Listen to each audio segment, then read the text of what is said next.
இப்போ நீங்க எங்க இருக்கீங்கன்னு எனக்கு தெரியாது. ஒரு வேளை நடந்துட்டு இருக்கலாம், இல்ல ஒரு நாற்காலியில உட்கார்ந்துட்டு இருக்கலாம். ஆனா, உங்களுக்கு கீழ, அதாவது உங்க கால்களுக்கு அடியில ஒரு 3.9 பில்லியன் வருஷ பழமையான ஒரு காலப்பெட்டகம் ஒழிஞ்சிருக்குன்னு சொன்னா, உங்களால நம்ப முடியுமா? நிஜமாவே ஆச்சரியமா இருக்குல்ல? ஏன்னா, நாம தினமும் நடக்கிற இந்த பூமிய வெறும் மண்ணு அப்படின்னும், இல்ல தரை அப்படின்னு ரொம்ப சாதாரணமா கடந்து போயிடுறோம். ஆமா. ஆனா, அந்த தரைக்கு அடியில ரொம்ப பெரிய ஒரு உலகமே இயங்கிட்டு இருக்கு. கரெக்ட். அதனால தான் இன்னைக்கு நம்மளோட இந்த ஆழ்ந்த அலசல்ல பூமி எப்படி ஒரு பிரம்மாண்டமான மறுசுழற்சி இயந்திரமா செயல்படுது அப்படிங்கறத பத்தி பேச போறோம். தன்னிடம் இருக்கிற பாறைகளை உடைத்து, உருக்கி, மீண்டும் மீண்டும் எப்படி புதிய வடிவங்கள மாத்துதுன்னு பார்க்க போறோம். கண்டிப்பா. இன்னைக்கு நாம எடுத்திருக்கிற மூல தகவல்கள் 8ஆம் வகுப்பு புவியியல் பாடப்பகுதியான பாறைகள் மற்றும் மண் அப்படிங்கிற பகுதியிலிருந்து வந்தாலும், இதுல இருக்கிற அறிவியலும் அந்த காலத்தோட பிரம்மாண்டமும் உண்மையிலேயே நம்மள மலைக்க வைக்குது. நீங்க மலைச்சு போனதுல எந்த ஆச்சரியமும் இல்ல. ஏன்னா, நாம தரன்னு நினைக்கிறது ஒரு மேலோட்டமான ஒரு விஷயம் மட்டும்தான். பூமிக்கு அடியில நடக்கிற கதையே வேற. ஆமா, நாம பார்க்கிற மலைகள், நாம வாழ்ற வீடுகள், நம்ம பயன்படுத்துற சாலைகள், ஏன் நாம சாப்பிடுற உணவு விளையிற இடமா கூட இருக்கட்டும், இது எல்லாத்துக்கும் அடிப்படையே இந்த நிலப்பரப்பு தான். பாறைகள் அப்புறம் மண் எப்படி உருவாகுது, எப்படி மாறுது அப்படிங்கறத புரிஞ்சுக்கிறது அடிப்படையில நாம வாழ்ற இந்த உலகத்தோட வரலாற்று புரிஞ்சுக்கிறதுக்கு சமம். சரியா சொன்னீங்க. இது ஏதோ நேத்து ஆரம்பிச்சு இன்னைக்கு முடிஞ்ச கதை கிடையாது. பல மில்லியன் வருஷங்களா கொஞ்சம் கொஞ்சமா எழுதப்பட்டு வர ஒரு மாபெரும் சரித்திரம். சரி, இத கொஞ்சம் விரிவாகவே பார்ப்போம். இந்த கதையை நாம படிவு பாறைகள், அதாவது செடிமெண்டரி ராக்ஸ்ல இருந்து தொடங்குவோம். ஆரம்பிக்கலாம். ஆத்துல அடைச்சிட்டு வரப்படுற மணலாவோ இல்ல காத்துல பறக்கிற தூசியாவோ இருக்கிற மிக சாதாரண விஷயங்கள் எப்படி பிரம்மாண்டமான பாறைகளா மாறுதுங்கிற அந்த செயல்முறை இருக்கே, அதுவே ஒரு பெரிய இயற்கை விந்தைதான். பாத்தீங்கன்னா ஆறு, காற்று, பனியாறு மாதிரியான இயற்கை சக்திகள் பெரிய பாறைகளை உடைச்சு, செதைச்சு அந்த துகள்களை அடிச்சிட்டு போய் வேறொரு இடத்துல படிய வைக்குது. ஆமா, பல ஆயிரம் வருஷங்களா இந்த படிவுகள் ஒன்றன் மேல் ஒன்னா படியும் போதுதான் ஒரு பாறை உருவாகுது. இதை எப்படி புரிஞ்சுக்கலாம்னா, இப்போ உங்க வீட்ல பழைய நியூஸ் பேப்பர்களை ஒண்ணு மேல ஒண்ணா பல வருஷமா அடுக்கி வைக்கிறீங்கன்னு வச்சுப்போம். பல வருஷம் கழிச்சு அந்த காகித குவியலுக்கு மேல ஒரு பெரிய எடையை வச்சா அந்த காகிதங்கள் எல்லாம் இறுகி ஒரு கெட்டியான பொருளா மாறிடும் இல்லையா? அதேதான். அதோட நடுவுல ஒரு பூவை நசுக்கி வச்சிருந்தா அது அப்படியே படிவாகிடும். அது போலதான் இந்த பாறைகளும் உருவாகுதா? நான் சொல்றது கரெக்டா? உங்களோட இந்த நியூஸ் பேப்பர் ஒப்பீடு ஓரளவுக்கு சரிதான். ஆனா ஒரு சின்ன திருத்தம். ஓ, என்ன திருத்தம்? நீங்க காகிதங்களை வெறும் அழுத்தத்தின் மூலமா ஒன்னா சேர்த்தால் அது ரொம்ப கடினமான ஒரு காகித கட்டியா தான் மாறும். அது பாறையா மாறாது. இயற்கையில நடக்கிற இந்த செயல்முறை கொஞ்சம் வித்தியாசமானது. அதாவது வெறும் அழுத்தம் மட்டும் பத்தாதுன்னு சொல்றீங்க? ஆமா, அடுக்கடுக்கா படிந்த மணல் மற்றும் துகள்களுக்கு மேலே இருக்கிற அபரிமிதமான அழுத்தம் ஒரு பக்கம் இருந்தாலும், அந்த துகள்களுக்கு இடையே ஓடுற நிலத்தடி நீர்ல இருக்கிற சிலிக்கா இல்லனா கால்சைட் மாதிரியான கனிமங்கள் ஒரு இயற்கையான பசை மாதிரி செயல்படுது. ஆஹா, இயற்கையான பசை. சூப்பர். இந்த அழுத்தம் அப்புறம் இந்த இயற்கை பசை இது ரெண்டும் சேரும்போதுதான் தளர்வான மணல் ஒரு கடினமான படிவு பாறையா மாறுது. அப்புறம் நீங்க சொன்ன அந்த பூவோட ஒப்பீடு அது ரொம்ப துல்லியமானது. இதுதான் நாம புவியியல்ல உயிரின படிமங்கள், அதாவது ஃபாசில்ஸ் அப்படின்னு சொல்றோம். எக்ஸாக்ட்லி. இந்த படிவு பாறைகள்ல மட்டும் தான் இந்த மாதிரியான உயிரின படிமங்கள் கிடைக்குது. ஆமா, ஒரு செடியோ விலங்கோ இறந்து அதோட மேல மணல் படிந்து இருக்கும்போது அதோட சுவடு அப்படியே பதிவாயிடுது. அதாவது பல மில்லியன் வருஷங்களுக்கு முன்னாடி பூமியில எந்த மாதிரியான உயிரினங்கள் வாழ்ந்தது அப்படிங்கறத நாம இன்னைக்கு தெரிஞ்சுக்கிறதுக்கான ஒரே ஆதாரம் இந்த படிவுப்பாறைகள் மட்டும்தான். அது ரொம்ப உண்மையான விஷயம். ஆனா இதுல ஒரு விஷயம் எனக்கு ரொம்ப ஆச்சரியமா இருந்தது.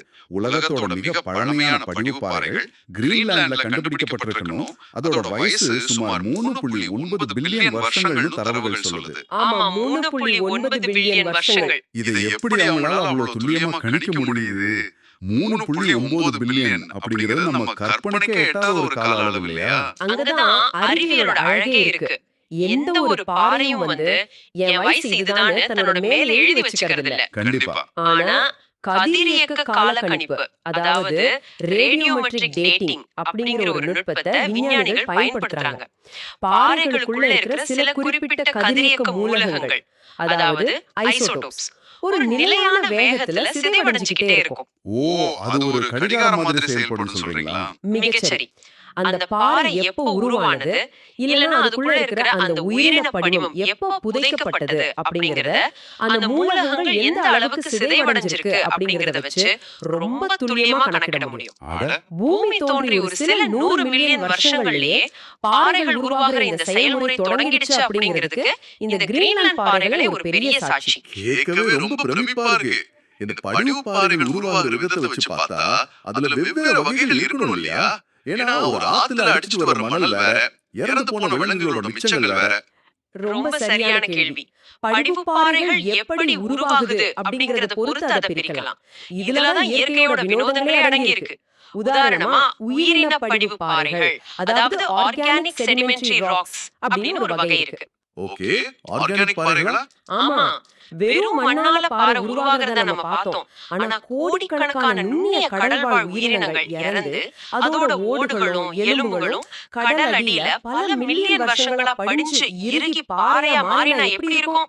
கேட்கவே கொஞ்சம் விசித்திரமா இருக்கு. ஆமா, நாம கரும்பலகையில எழுதுற சாக் பீஸ், அப்புறம் சுண்ணாம்பு பாறைகள் இதெல்லாம் அப்படி உருவானதுதான். அதாவது என்றோ வாழ்ந்த உயிரினங்களோட மிச்சங்கள் தான் இன்னைக்கு பாறைகளா இருக்கு. ஒரு பாறை முழுவதுமா இறந்த உயிரினங்களானது அப்படிங்கறத நினைச்சு பார்க்கவே ரொம்ப ஆச்சரியமா இருக்கு. அப்படி என்றால் ஆத்துல வர்ற மணல் சேறு எல்லாம் இறுகி பாறையாவது ஒரு வகைதானே? கண்டிப்பா, அது பௌதீக படிவு பாறைகள், அதாவது மெக்கானிக்கல் செடிமெண்டரி ராக்ஸ். ஏற்கனவே இருக்கிற பாறைகள் உடைஞ்சு மணற்பாறையாவோ இல்ல களிப்பாறையாவோ மாறுறது. ஓ, மணற்பாறைனா சாண்ட்ஸ்டோன், களிப்பாறைனா ஷேல். கரெக்ட். ஆனா இன்னொரு தீவிரமான செயல்முறையும் இருக்கு. அது இரசாயன படிவு பாறைகள், அதாவது கெமிக்கல் செடிமெண்டரி ராக்ஸ். இதை இப்படி கற்பனை பண்ணி பாருங்க. பல மில்லியன் வருஷங்களுக்கு முன்னாடி ஒரு பிரம்மாண்டமான ஏரியோ இல்ல கடலோ இருந்திருக்கு. சரி, நாளடைவுல அந்த நீர் முழுவதுமாக வெப்பத்தால ஆவியாயிடுது. இப்போ தண்ணில கரைந்திருந்த உப்புக்கள், கனிமங்கள் மட்டும் அங்க தங்கிடும் இல்லையா? ஆமா, வெறும் உப்பு மட்டும் தான் மிச்சம் இருக்கும். அந்த உப்புகள் இறுகி பாறையா மாறும். உப்பு படர் பாறைகள், அதாவது எவாபரேட் ராக்ஸ், இதுக்கு ஒரு சிறந்த உதாரணம். எந்த உயிரினமும் இல்லாம எந்த மணலும் இல்லாம வெறும் வேதியியல் மாற்றத்தால மட்டும் உருவாகிற பாறைகள் இவை. ஒரு நிமிஷம் இருங்க. இது நாள் வரைக்கும் பாறைகள்னா ஏதோ கல், அது இயற்கையாவே அப்படிதான் இருக்கும்னு நான் நினைச்சிட்டு இருந்தேன். ஆனா அது இறந்த உயிரினங்களாவோ இல்ல ஆவியான கடலோட எச்சமாவோ இருக்கலாம் அப்படிங்கிறது எனக்கு முற்றிலும் புதிய ஒரு திறப்பா இருக்கு. அதுதான் புவியியலோட மேஜிக். இப்போ இங்கதான் விஷயமே ரொம்ப சுவாரஸ்யமா மாறுது. இந்த படிவுகள் எல்லாம் பல மில்லியன் வருஷங்களா ஒன்றன் மேல் ஒன்னா குவியும் போது அடியில இருக்கிற பாறைகளோட நிலை என்னவாகும்? அவை அப்படியே இருந்துமா இல்ல அந்த அதீத அழுத்தத்தால அதுங்களுக்கு ஏதேனும் நடக்குமா? இது ஒரு மிக முக்கியமான கேள்வி. அங்கதான் இயற்கையோட அடுத்த கட்ட செயல்முறை தொடங்குது. அடுக்குகளுக்கு அடியில இருக்கிற பாறைகள் அப்படியே இருக்கிறதே இல்ல. அப்போ அதுங்களுக்கு என்னதான் ஆகுது? பல கிலோமீட்டர் ஆழத்துல இருக்கும்போது மேல இருந்து வர பல மில்லியன் டன் எடை கொண்ட மணலோட அழுத்தம் ஒரு புறம், பூமிக்கு அடியில இருந்து வர சுட்டெரிக்கும் வெப்பம் இன்னொரு புறம். இந்த ரெண்டுக்கும் நடுவுல சிக்கிக்கிற பாறைகள் தங்களோட உருவத்தையும் குணத்தையும் முழுமையா மாத்திக்குது. ஓ, உருவத்தையே மாத்திக்கா? ஆமா, இதையே நாம உருமாறிய பாறைகள் இல்லனா மெட்டாமார்பிக் ராக்ஸ் அப்படின்னு சொல்றோம். மெட்டா அப்படின்னா மாற்றம், மார்பா அப்படின்னா வடிவம். ஒரு பாறை தன்னோட குணத்தை மாத்திக்குது அப்படின்னா என்ன அர்த்தம்? அது அந்த வெப்பத்துல உருகி திரவமா மாறிடுதா? இல்ல இல்ல, அதுதான் இதுல இருக்கிற பெரிய ட்விஸ்ட். அதுங்க உருகி பாறை குழம்பா, அதாவது மேக்மாவா மாறுறது இல்ல. உருகிடுச்சுன்னா அது வேற வகையான பாறை ஆயிடும். அப்போ திரவமா மாறாமலே உருமாறுதா? அந்த பாறைக்குள்ள இருக்கிற மூலக்கூறு அமைப்பை, அதாவது மாலிகுலர் ஸ்ட்ரக்சரை மாத்தி அமைக்குது. பாறை திட நிலையிலே தான் இருக்கும், ஆனா அதுக்குள்ள இருக்கிற கனிமங்கள் மறுசீரமைக்கப்படும். ஓ, இது எப்படி நடக்குது? இது முக்கியமா ரெண்டு வழிகள்ல நடக்குது. ஒண்ணு, பூமிக்கு அடியில இருக்கிற பாறை குழம்பு ஒரு பாறைக்கு பக்கத்துல போகும்போது அதுல இருந்து வெளியேற கடுமையான வெப்பத்தால அந்த பாறை உருமாறுது. இது வெப்ப உருமாற்றம், அதாவது தெர்மல் மெட்டமார்பிசம். சரி, இன்னொன்னு பாத்தீங்கன்னா பூமியோட தட்டுக்கள், அதாவது டெக்டானிக் பிளேட்ஸ் நகரும்போது ஏற்படுற கற்பனைக்கு எட்டாத அழுத்தத்தால பாறைகள் நசுக்கப்பட்டு உருமாறுறது. இது இயக்க உருமாற்றம், அதாவது டைனாமிக் மெட்டமார்பிசம். அப்படி என்றால் உலகத்தோட மிக அழகான கட்டிடங்கள்ல ஒண்ணான காதலின் சின்னமா போற்றப்படுற தாஜ்மஹால் எப்படி உருவானது அப்படிங்கிற ஒரு சுவாரஸ்யமான தகவல் இந்த மூலத்தரவுகள்ல இருக்கு. ஆமா, தாஜ்மஹால் வெள்ள பளிங்கு கட்டளால கட்டப்பட்டது அப்படிங்கிறது நம்ம எல்லாரும் அறிந்ததுதான். ஆனா அந்த பளிங்குக்கல் வேற ஒண்ணும் இல்ல, அது ஒரு உருமாறிய பாறை தான். அதாவது ஒரு சாதாரண சுண்ணாம்பு பாறை பல மில்லியன் வருஷங்கள் பூமிக்கு அடியில அதிக வெப்பத்திலையும் அழுத்தத்திலையும் சிக்கி நசுங்கி உருமாறிய பிறகுதான் அவ்வளவு அழகான சலவைக்கல்லா மாறுது. உண்மைதான். அடிப்படையில தாஜ்மஹால் அப்படிங்கிறது நசுக்கப்பட்ட ஒரு சாதாரண கடல் சேறு அப்படின்னு சொன்னா அது மிகையாகாதா? நீங்க அத ரொம்ப சரியா புடிச்சிட்டீங்க. அதுதான் இயற்கையோட கவிதை. ஒரு தளர்வான மென்மையான சுண்ணாம்பு பாறை தன்னோட மூலக்கூறுகளை மறுசீரமைச்சு பளிங்குக்கல் மாதிரி ஒரு கடினமான பளபளப்பான பொருளா மாறுது. அடடா.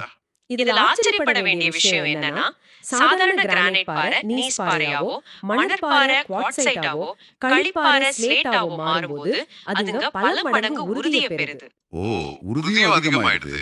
ஆமா, இயற்கையோட மிகப்பெரிய அழுத்தங்களும் தாங்க முடியாத வெப்பமும் தான் உலகத்தோட மிக உறுதியான மற்றும் அழகான பொருட்களை உருவாக்குது. இது மனித வாழ்க்கைக்கு ஒரு சிறந்த தத்துவமா கூட அமையலாம். கண்டிப்பா. ஆனா இப்போ எனக்கு ஒரு பெரிய ஆகா மொமெண்ட் ஏற்படுது. நாம முதல்ல மணல் படிந்து பாறையாவத பார்த்தோம்.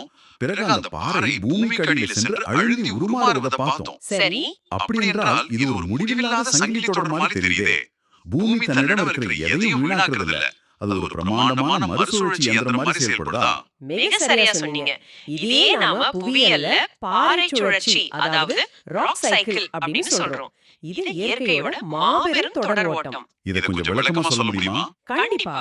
இத எப்படி புரிஞ்சுக்கலாம்? முதல்ல பூமிக்கு அடியில இருக்கிற பாறை குழம்பு எரிமலையா வெடிச்சு வெளியேறி குளிர்ந்து தீப்பாறைகளா, அதாவது இக்னியஸ் ராக்ஸா மாறுது. ஓகே, தீப்பாறைகள். இந்த தீப்பாறைகள் மழை, காற்று, வெயில் இதனால கொஞ்சம் கொஞ்சமா சிதைந்து மண்ணா மாறி கடல்லையோ இல்ல ஏரியிலயோ படிஞ்சு படிவு பாறைகளா மாறுது. அதாவது நம்ம முதல்ல பேசின செடிமெண்டரி ராக்ஸ். ஆமா. பிறகு இந்த படிவு பாறைகள் பூமிக்கு அடியில புதையுண்டு அதிக வெப்பம் அப்புறம் அழுத்தத்தால உருமாறிய பாறைகளா, மெட்டமார்பிக் ராக்ஸா மாறுது. அப்படி என்றால் அந்த உருமாறிய பாறைகளும் நிரந்தரம் கிடையாது இல்லையா? அது இன்னும் கீழே இறங்கி பூமிக்கு அடியில போனா என்னவாகும்? அதுதான் இறுதி கட்டம். அந்த உருமாறிய பாறைகள் பூமியோட அதீத ஆழத்துக்கு போகும்போது அந்த மாபெரும் வெப்பத்தை தாங்க முடியாம மீண்டும் உருகி பாறை குழம்பாவே மாறிடுது. ஆஹா, திரும்பவும் மாக்மா ஆகிடுது. எக்ஸாக்ட்லி. அந்த பாறை குழம்பு மறுபடியும் எரிமலையா வெடிச்சு வெளியேறும். ஒன்னு சிதைந்தே மற்றொன்றாகுது, அது நசுங்கி இன்னொன்றாகுது, கடைசியில உருகி மீண்டும் பழைய நிலைக்கே திரும்புது. இது பல பில்லியன் வருஷங்களா நிக்காம நடந்துட்டு இருக்கிற ஒரு மாபெரும் சுழற்சி. அப்போ என் வீட்டு சமையலறையில் இருக்கிற கிரானைட் கல்லோ இல்ல ஒரு வைர மோதிரமோ இல்ல நாம நடக்கிற நடைபாதை கல்லோ இவையெல்லாம் ஒரு காலத்துல பிரம்மாண்டமான டைனோசர்கள் நடந்த மண்ணாவோ இல்ல பழங்கால கடலடியில இருந்த சேராவோ இருந்திருக்கலாம். கண்டிப்பா இருந்திருக்கலாம். அது பூமியால விழுங்கப்பட்டு உருகி மீண்டும் மனிதர்களோட பயன்பாட்டுக்காக வெளியே தள்ளப்பட்டிருக்குன்னு சொல்றது உண்மையிலே கற்பனைக்கு அப்பாற்பட்டதா இருக்கு. சிமெண்ட் தயாரிக்க, கட்டடங்கள் கட்ட, குளியல் தொட்டிகள் செய்யன்னு நம்முடைய அன்றாட தேவைகள் எல்லாமே இந்த பாறை சுழற்சியோட விளைவுகள் தான். இது ஒரு பரந்த கண்ணோட்டத்துல பார்த்தோம்னா மனித குலத்தோட வரலாறே இந்த பாறைகளை சுற்றி தான் கட்டமைக்கப்பட்டிருக்கு அப்படிங்கிறது புரியும். ஆமா, கற்காலத்துல மனிதன் கல்லை உடைச்சுதான் ஆயுதமா பயன்படுத்தினான்.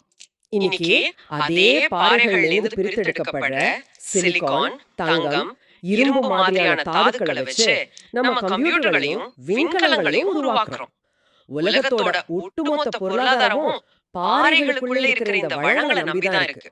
ரொம்ப சரியா சொன்னீங்க. அதனால பாறை சுழற்சி அப்படிங்கிறது வெறும் புவியியல் நிகழ்வு மட்டும் கிடையாது, அது மனித நாகரிகத்தோட ஆணிவேர். ஆனா இந்த பாறைகள் சுழற்சியில மிக முக்கியமான ஒரு விளைவு ஒன்று இருக்கு, அதுதான் மண். ஆமா, சாயில். பாறைகள் சிதைவடைவதோட இறுதி விளைவு இந்த மண் தான். நாம இதுவரைக்கும் பார்த்த பல மில்லியன் டன் எடை கொண்ட பிரம்மாண்டமான பாறைகள் எல்லாம் கடைசியில பொடியாகி மண்ணாக மாறுறதுதான் பூமியில தாவரங்கள் வளர்வதற்கும் நம்ம எல்லாரும் உயிர் வாழ்வதற்கும் ஆதாரமா அமையுது. உண்மைதான். இப்போ சொல்லுங்க, ஒரு பாறை எப்படி மண்ணாக மாறுது? ஒரு கடினமான பாறை தானாவே மண்ணாக மாறிடாது. இதுக்கு காலநிலை, நிலத்தோற்றம், உயிரினங்கள், அப்புறம் எல்லாத்துக்கும் மேல காலம், அதாவது டைம் ஆகிய பல காரணிகள் ஒன்னு சேரணும். இத வானிலை சிதைவு, வெதரிங் அப்படின்னு சொல்லுவாங்க. வெதரிங்னா அந்த பாறை சிதையறதா?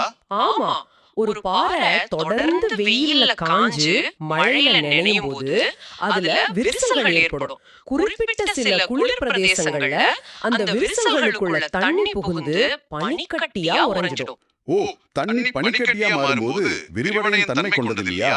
கரெக்ட். இதனால அந்த பாறை உடையும். இத உறைபனி விரிசல், அதாவது ஃப்ராஸ்ட் வெட்ஜிங் அப்படின்னு சொல்லுவாங்க. இது ஒரு பௌதீக மாற்றம். அப்போ ரசாயன மாற்றமும் நடக்குமா? கண்டிப்பா. காத்துல இருக்கிற கார்பன் டை ஆக்சைடு மழை நீரோட கலந்து ஒரு மெல்லிய அமிலமா பொழியும் போது அது பாறைகளை ரசாயன ரீதியா கரைக்கும். அப்படி என்றால் பாறைகள் உடைஞ்சு தூளா மாறுறது மட்டுமே மண் இல்லையா? நிச்சயமா இல்ல. வெறும் பாறை தூசியில எந்த செடியும் வளராது. அந்த தூசியோட கரிம பொருட்கள், அதாவது ஆர்கானிக் மேட்டர் சேரணும். கரிம பொருட்கள்னா எதை சொல்றீங்க? பாறைகளோட மேல வளர்ற பாசிகள், நுண்ணுயிரிகள், காய்ந்த இலைகள், இறந்த பூச்சிகள், இதுக்கெல்லாம் மட்கி அந்த பாறை தூசியோட கலக்கணும். அதோட நீரும் காற்றும் அந்த துகள்களுக்கு இடையே நிரம்பணும். ஓ, அப்படினா கனிமங்கள், கரிம பொருட்கள், நீர், காற்று, அப்புறம் பல்லாயிரக்கணக்கான நுண்ணுயிர்கள், இந்த 5 சேர்ந்த ஒரு அற்புதமான கலவைதான் மண். அப்போ இதுக்கெல்லாம் என்ன அர்த்தம்னு கேக்குறீங்களா? இது ஒரு அருமையான உப்புமொழி மூலமா விளக்கலாம்னு நினைக்கிறேன். ஒரு மனித உடலை எடுத்துக்கோங்க. உள்ளே இருக்கிற உறுதியான பாறைகள் தான் பூமியோட எலும்பு கூடுன்னு வச்சுக்கிட்டா அதை மூடி பாதுகாத்து உயிரோட்டமா வச்சிருக்கிற இந்த மண் தான் பூமியோட தோல். வாவ், ரொம்ப ஆழமான சரியான ஒப்புமை. உயிருள்ள தாவரங்களையும் உயிரற்ற பாறைகளையும் இணைக்கிற ஒரு பாலமா இந்த மண் செயல்படுது. இந்த தோல் இல்லை என்றால் பூமியில எந்த ஒரு தாவரமும் வளராது, எந்த ஒரு விலங்கும் உயிர் வாழ முடியாது. வெறும் கல் எப்படி தன்னை கொஞ்சம் கொஞ்சமா செதைச்சுக்கிட்டு ஒரு உயிரை வளர்க்கிற கலவையா மாறுது அப்படிங்கறது ஒரு மேஜிக் மாதிரி தோணலாம். ஆமா, ஒரு மேஜிக் தான். ஆனா இதுக்கான நேர அளவை நீங்க கவனிக்கணும். 1 இன்ச் அளவிலான வளமான மேல்மண், அதாவது டாப் சாயில் உருவாவதற்கு இயற்கைக்கு பல 100 முதல் 1000கணக்கான வருஷங்கள் தேவைப்படுது. இந்த மெதுவான பல மில்லியன் வருஷ கால பொறுமையான செயல்பாட்டால தான் இன்னைக்கு நாம சாப்பிடுற உணவு சாத்தியமாகி இருக்கு. இன்னைக்கு நாம உண்மையிலே ரொம்ப ஆழமான ஒரு பயணத்தை மேற்கொண்டிருக்கோம். 3.9 பில்லியன் வருஷ பழமையான படிவு பாறைகள் எப்படி நம்முடைய வரலாற்றை பாதுகாக்கிற காலப்பெட்டகமா செயல்படுது அப்படிங்கறத பார்த்தோம். ஆமா. வெறும் அழுத்தமும் வெப்பமும் ஒரு சாதாரண கல்ல எப்படி தாஜ்மஹல் மாதிரியான அழகிய படைப்புகளுக்கு காரணமான பளிங்கு கல்ல மாத்துது அப்படிங்கிற அறிவியலை தெரிஞ்சுக்கிட்டோம். இயற்கை எதையும் வீணாக்காம பாறைகளை உருக்கி நசுக்கி மீண்டும் மீண்டும் பயன்படுத்துற ஒரு மாபெரும் சுழற்சியை பார்த்தோம். கரெக்ட். எல்லாத்துக்கும் மேல உயிரற்ற பாறைகள் தங்களை சிதைச்சுக்கிட்டு எப்படி பூமியோட தோலான மண் உருவாகுது அப்படிங்கறதையும் விரிவா அலசினோம். நாம இந்த உரையாடலை முடிப்பதற்கு முன்னாடி இத கேட்டிருக்கிற உங்களுக்கு ஒரு முக்கியமான சிந்தனை முன்வைக்க விரும்புறேன். சொல்லுங்க. நாம பார்த்தோம், ஒரு கடினமான பாறை சிதைந்து நுண்ணுயிர்களோடு கலந்து வளமான மண்ணாக மாறுவதற்கு இயற்கைக்கு பல 100 முதல் பல ஆயிரக்கணக்கான வருஷங்கள் தேவைப்படுதுன்னு. இது ஒரு மாபெரும் புவியியல் காலகட்டம்.